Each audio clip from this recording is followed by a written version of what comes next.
Bonjour à tous, ici Hamadi Amirou Touré, fondateur du groupe de Halal Winning Team.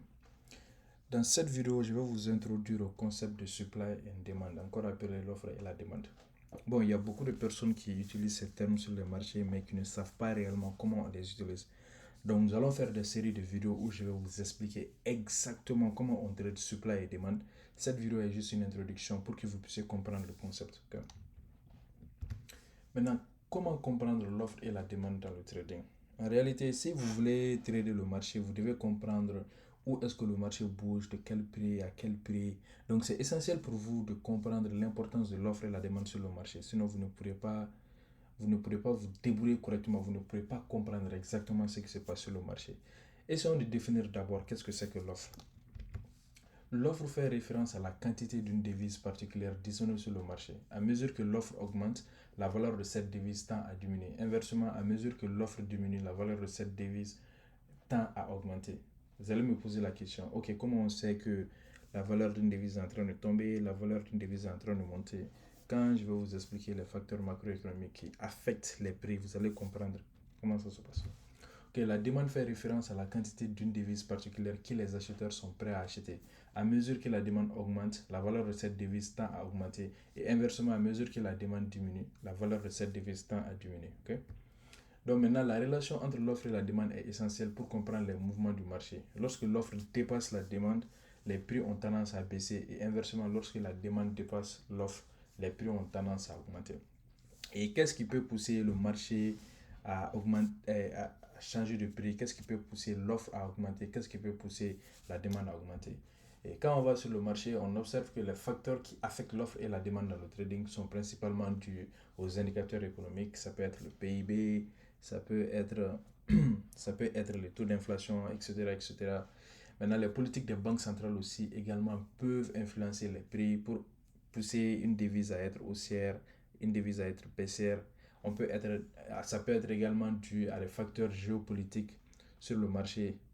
Il peut y avoir des tensions dans le monde, ce qui va pousser les gens à être en risque off ou bien en risque on, pour ainsi de suite. Il peut y avoir énormément de facteurs. Donc, quand vous tradez les zones de supply et demande, vous devez comprendre quel est le catalyste qui a poussé ces zones-là à être créées. C'est très important pour vous de les comprendre.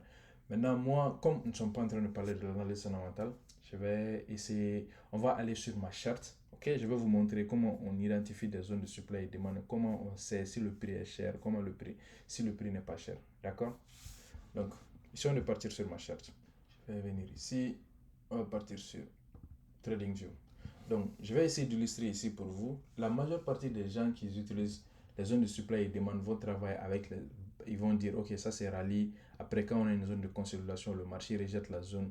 Ils vont se dire que, ok, ça c'est une base. Donc, ils appellent ça rallye, base, drop. Et ils se disent que si le marché revient ici, ils vont vendre. Et inversement, de l'autre côté, également, quand c'est l'inverse, qu'est-ce qu'ils font? Ils vont se dire, bon, ok, si on a un mouvement baissier qui est là, le marché vient avec force, on a une zone de demande qui est créée. Si le marché rejette la zone, ils vont se dire, si le marché revient, je vais prendre un tel pour aller. Bien, ces gens ne comprennent pas réellement pourquoi ces zones-là sont créées. Donc moi, je vais vous expliquer comment ça se passe. Si on a, excusez-moi, si on a une zone comme ça, qui est identifiée comme une zone de demande, regardez, donc on a l'axe du temps qui est là, on a l'axe du prix qui est là. Que ce soit le trading, que ce soit n'importe quelle chose, quand il y a une demande pour un produit, donc je vais écrire ici demande. Okay. Quand on a de la demande pour un produit et que les gens sont en train d'acheter ce produit, si ce produit commence à prendre de la valeur, prendre énormément de valeur tout d'un coup en un laps de temps, c'est-à-dire si ça peut prendre, si en 1 heure ou en 2 heures de temps, le marché commence à propulser et que le marché a un mouvement comme ça, vous devez vous dire que ça c'est forcément une zone de valeur. Ok. Maintenant, si le marché prend du temps, au lieu de monter comme ça, ok, au lieu de monter comme ça, si le marché quitte une zone, ça commence à faire un truc comme ça prend du temps, comme ça a de la difficulté à monter, il y a un problème. La valeur peut être là, mais les gens ne sont pas convaincus de la valeur. Ok. Maintenant, en illustration, ça peut être, au lieu que ça soit comme ça, tout d'un coup, que le marché monte avec force, la façon dont ça va se faire, c'est que vous allez voir une charte qui va monter, mais par rapport au temps. Donc le temps, regardez les deux axes. Regardez l'axe du temps et du prix. si le prix, si on est en train de monter verticalement, ça veut dire qu'il y a beaucoup de valeur ici. Si le marché prend énormément de temps avant de monter, ça veut dire qu'il y a un problème. D'accord? Maintenant, qu'est-ce qui se passe sur le marché? Donc, quittons d'une zone de demande. Supposons que ça, c'est de dessiner quelque chose. Supposons que ça, c'est une zone de demande où il y a eu beaucoup d'achats à ce niveau-là, ce prix spécifique, il y a eu beaucoup d'achats. Ok, le marché commence à propulser avec force. On va le marché quitter cette zone avec force. Le marché va arriver à un endroit. Quand le marché arrive à un endroit comme ça, ce genre d'endroit-là, comment on l'identifie sur le marché? Quand on voit le marché quitter d'une zone de demande, on voit le marché propulser avec force, ça va forcément arriver à une zone comme ça. Okay? Donc, je vais essayer de le faire comme ça. On va enlever ça. Okay? Donc, si le marché arrive dans une zone comme ça et que le marché commence à rejeter cette zone, on voit qu'il y a une forme de réjection. Okay? On a une forme de réjection.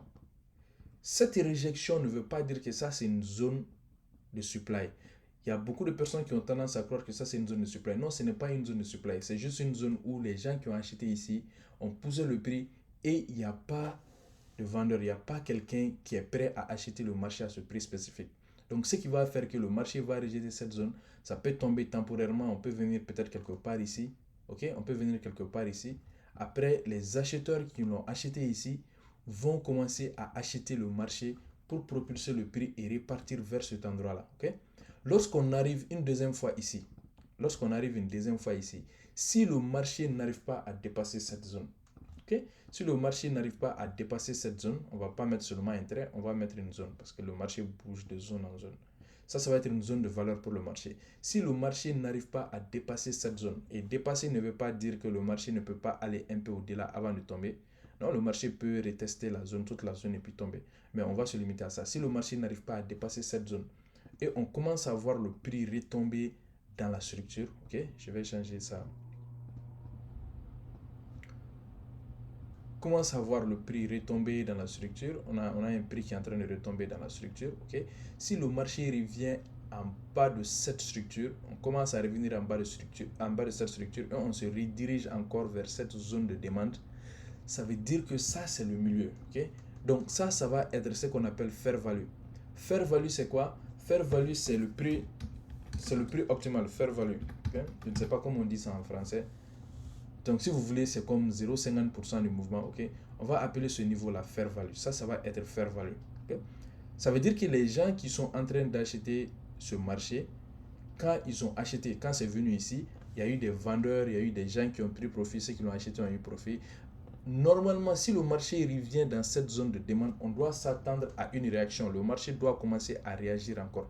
C'est tout à fait logique parce que les gens, ils ont acheté. Les gens estiment que ça, c'est une très très bonne zone de valeur. Okay? Maintenant, vous, en tant que trader, si vous voulez prendre position sur ce marché, vous ne voulez pas forcément anticiper le marché ici. Maintenant, si vous êtes aligné fondamentalement, si vous savez réellement ce qui se passe sur le marché, la raison pour laquelle le prix est en train de chuter, ça peut être un mouvement baissier temporaire. Si vous êtes conscient de ça et que le marché revient dans cette zone de valeur, vous savez que vous pouvez acheter le marché et pousser le prix pour revenir encore dans une zone ici, dans cette zone-là. Et là, si vous prenez un trade quittant d'ici et venir ici, vous allez fermer votre position parce que le marché considère cette zone-là comme une zone chère. Et si vous voulez être prudent, attendez que le marché rejette cette zone. Quand le marché va revenir en haut de cette structure, quand on est à peu près à ce niveau ici, au niveau de fair value, au niveau des 0,50%, vous pouvez commencer à acheter. Donc, quand le marché est en train de remonter, le marché peut facilement rejeter cette zone et redescendre encore. Mais attendez que le marché soit en haut de ce niveau parce que le marché peut pousser et partir juste là-bas. Donc, quand le marché est en haut du fair value, qu'est-ce qui se passe? Vous allez commencer à avoir des mouvements, le marché va commencer à prendre des trucs comme ça, pousser le prix et revenir jusqu'ici maintenant. Si vous savez comment anticiper. Donc, quand vous connaissez le narratif, vous êtes en train de trader dans la direction du marché. Ceux qui font du SMC vont essayer de faire ce qu'on appelle order flow. Ils vont essayer d'acheter le marché ici, pousser le prix pour revenir en haut ici. Ça, c'est la façon de trader. Les trucs de support, ça, c'est la façon dont on trade réellement l'offre et la demande. Parce que vous devez savoir, ok, si le marché est tombé pour venir ici dans la même zone, on est en train de repousser pour venir dans cette zone. Donc cette zone n'est pas forcément une zone de supply, mais ça peut juste être une zone qui est chère pour le marché. Quel est le deuxième cas qui peut se passer? Okay? Prenons le deuxième cas. Qu'est-ce qui peut se passer encore? Non, maintenant, on vient de rejeter. Le marché est venu ici. Il y a des acheteurs qui sont venus sur le marché. Il y a des gens qui sont venus acheter ici encore. Donc, on a encore de la demande qui a été créée dans cette structure. Okay? On a de la demande qui est là. On commence à observer le marché pousse. Ça, c'était considéré comme une zone chère. Et regardez, quand le marché pousse, casse la structure et va jusqu'en haut. Donc, dans ce genre de structure, ce niveau ne va plus être appelé fair value. Ce niveau va être une zone de demande très forte qui est comparée à cette zone de demande. Et là, quand on voit le marché redescendre, quand on voit le marché tomber encore pour venir vers cet endroit, donc vous voulez acheter ici. Okay? Vous voulez acheter le prix ici pour pousser et aller vers le haut. Pourquoi? Parce que maintenant, ça, ce n'est plus une zone chère pour le marché. Au contraire, ça va devenir une zone qui est à fair value. Votre nouveau fair value va être ici. Donc, fair value va être ici. Ça va être fair value. Pourquoi ça va être fair value? Parce que quand on quittait ici, on est venu, on a rejeté, on est revenu ici, on est parti, on l'a cassé sans problème. Le marché va considérer cette zone-là comme fair value. Qu'est-ce qui va se passer? Éventuellement, souvent, le marché peut revenir se poser ici et continuer de partir. Okay? Vous allez voir ça très très souvent. Le marché va continuer de partir dans sa direction normale. Mais souvent aussi, ça peut redescendre en bas, venir chercher cette zone de demande. Okay? Tout ce qui est en bas de cette structure, on appelle cette zone, tout ça là, c'est une zone de demande. Maintenant, la façon dont vous reconnaissez ça, quand vous commencez à avoir des bougies impulsives très très fortes qui poussent le prix en créant ce qu'on appelle des imbalances, vous allez essayer de voir comment le marché va revenir dans la zone de demande, dépendant de la stratégie que vous utilisez pour pousser le prix à partir. Mais ça, c'est une zone de fair value. Ceux qui tradent dans la direction générale du marché, qui savent comment trader SMC ou bien qui font seulement les lignes de tendance, ok? Vous avez une ligne de tendance qui est là, le marché pousse, vous avez une ligne de tendance qui est là, qui pousse. Vous savez éventuellement que le marché va venir respecter les lignes de tendance. Maintenant, si le marché vient retester les lignes de tendance dans une zone de demande, okay? On a une zone de demande qui est là carrément. Vous savez que ça peut être un très très bon trade si vous êtes aligné fondamentalement. Si vous êtes aligné fondamentalement, ça peut être un très très bon trade. Vous n'avez pas besoin d'être un expert dans la SMC pour avoir de bons trades, ok? Donc cette demande va devenir la nouvelle demande que vous allez observer. Et ce n'est pas normal pour le prix de quitter cette zone pour revenir dans cette demande. Ça peut arriver, mais ce n'est pas normal. On ne devrait pas normalement dépasser cette zone de demande. Des fois, le marché peut venir un peu en bas, ensuite rebondir et puis repartir. Donc, vous devez être vigilant et comprendre qu'il faut mettre un bon stop loss pour vous permettre de ne pas être manipulé et sortir du prix. Mais vous devez connaître la direction générale du marché pour savoir qu'on est en train de trader à fair value. Okay, on a fair value qui est là. Si vous ratez un trade ici, ce n'est pas grave. Vous pouvez attendre que le marché revienne en haut de cette structure. Okay, vous pouvez attendre que le marché revienne ici. Que le marché reteste cette zone, peut retester plusieurs fois avant de repartir, parce que nous savons que ça, c'est une zone de fair value. Donc, vous n'êtes pas obligé d'avoir un trade ici. Vous pouvez attendre que le marché rebondisse plusieurs fois ici avant de repartir. Maintenant, ce que je suis en train de vous dire, par exemple, ça, c'est un marché qui était haussier. Si on regarde cette structure-là, je vais essayer de ramener la charte un peu en arrière, jusqu'ici. On va essayer de changer le time frame, partir sur le daily, voir qu'est-ce que le marché était en train de faire ici. Regardez. Donc là, vous voyez les zones de demande. Généralement, quand on est dans une zone de demande, le marché fait un mouvement impulsif qui est propre. Okay? Et regardez ici, quand vous regardez cette structure, ça c'était une zone de demande. Okay? Vous voyez, on a une phase de consolidation qui est là. Le marché consolide. On est en train de consolider. On reste dans cette phase de consolidation. Et regardez comment le marché fait un mouvement impulsif. Le marché fait un mouvement impulsif. On quitte carrément la zone. Et là, quand on revient ici, ça c'est considéré comme une zone expensive. C'est considéré comme une zone qui est chère. Ça, c'est une zone qui est chère. Le marché revient dans la structure. Et regardez ce qui se passe. On crée une autre zone de demande. Ça, c'est une autre zone de demande. C'est une zone de demande qui est là. Regardez comment le marché pousse. Éventuellement, est-ce que vous allez chercher à prendre un trade ici? Si vous voulez prendre un trade ici, vous allez vous baser sur cette zone-là. Regardez comment le marché commence à quitter la structure. On fait un mouvement impulsif. Ce mouvement impulsif, il est intéressant, mais regardez, c'est la phase de consolidation qui vous intéresse. Là où le marché a commencé à changer de main, on change de main, on change de main, on change de main. Pouf, on commence à propulser et quitter la zone. On vient dans une zone qui est chère. Le marché commence à rejeter la zone. Où est-ce qu'on revient? On revient dans cette zone-là. Dès qu'on est revenu dans cette zone, le marché commence à repartir. Vous cherchez ce qu'on appelle fair value. Vous allez voir, quand le marché revient ici, jusqu'en bas et repartir, fair value va se trouver quelque part ici. Vous devez chercher votre fair value. Votre fair value va être au niveau de 0,50. Voici le niveau de 0,50. Vous voyez, vous mettez votre faible, tracez votre fair value. Votre fair value est au niveau de 0,50. Et regardez comment le marché rebondit au niveau de 0,50. Je viens de le tracer, 0,50. Et regardez en partant, si vous n'avez pas eu des trades dans cette structure, regardez comment le marché va vous donner des trades. Donc, je réduis ça pour que vous puissiez. Regardez comment le marché vous donne des trades. Quand on est reparti, regardez, on a rejeté, on est reparti. Regardez comment on reste sur des zones de support résistance. Regardez comment le marché utilise fair value comme des zones de support résistance. Regardez comment on a utilisé ça comme des zones de support résistance. Et comme je l'ai dit encore une fois qu'on casse la zone qu'on considère être une zone chère, une fois que le marché casse ça, quelle est votre nouvelle zone de demande? Votre nouvelle zone de demande change, on ne va plus prendre ça en bas, on va commencer à considérer ce niveau comme une zone de demande. Ça, c'est votre nouvelle zone de demande. Et éventuellement, comme le marché a rejeté ici une première fois, a poussé, normalement votre take profit est ici, mais comme ça c'est cassé, quand on revient encore dans la structure, vous allez commencer à prendre des trades. Maintenant, imaginez, au lieu d'essayer d'être des experts, maintenant, si vous êtes très fort dans SMC, vous allez essayer de prendre un trade ici à cause de ce qu'on appelle un order block. Vous allez prendre un trade au niveau de cet order block, ou votre trade, vous allez le prendre ici, vous allez partir en position acheteuse, vous allez mettre votre stop loss ici, ok? Peut-être 80 pips stop loss. Et vous allez pousser le minimum de TP que vous allez prendre va se faire au niveau de la nouvelle zone chère. Éventuellement, comment vous savez que ces zones-là vont tenir? Si vous êtes aligné fondamentalement, vous savez que ces niveaux-là vont tenir. Si on sait que l'euro est très haussier et que le dollar est baissier, ça n'a absolument aucun sens pour Euro USD de chuter. Donc si vous avez cette information, vous savez que Euro USD va être haussier, vous devez connaître vos zones où le marché va propulser. Regardez ces mouvements impulsifs, c'est ici qu'on quitte, c'est toute cette zone là où le marché pousse pour aller casser, et quand on revient, cette zone reste intacte. Et si vous savez comment trader l'analyse fondamentale, qu'est-ce que vous allez faire? Vous allez prendre des trades ici, ok, dans cette zone là, vous allez prendre des trades dans cette zone là où le marché a commencé à propulser.